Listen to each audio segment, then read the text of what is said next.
Hello everyone, today I will be informing you about the documentary called Strong Island. I will be going over a few things about this documentary.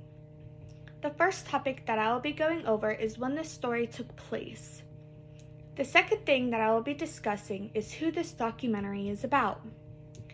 The third thing is going to be about what event occurred in this film.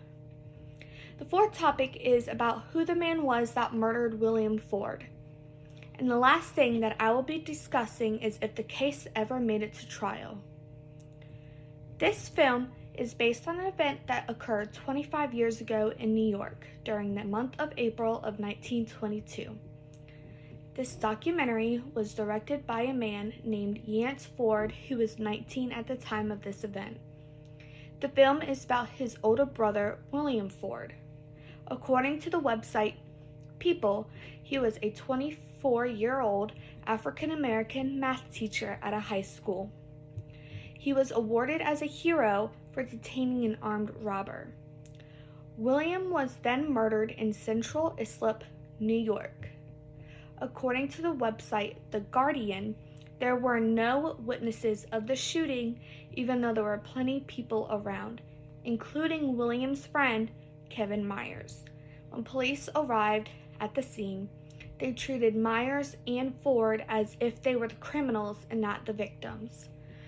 The shooter was discreetly moved away from the crime scene. The man who murdered William was Mark P. Riley. He was a 19-year-old white man who was a shop mechanic in Central Islip. The shop he worked at was Super Stang Auto Body. William, who was unarmed, had gone to the shop to pick up his girlfriend's car.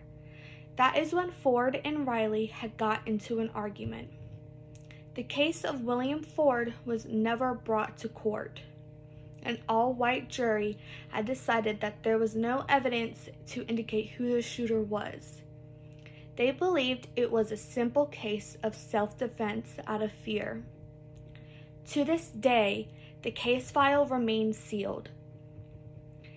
Another thing the website The Guardian states is that Strong Island is not an investigative documentary. When Ford attempted to speak to those who were involved in the case, he was rejected.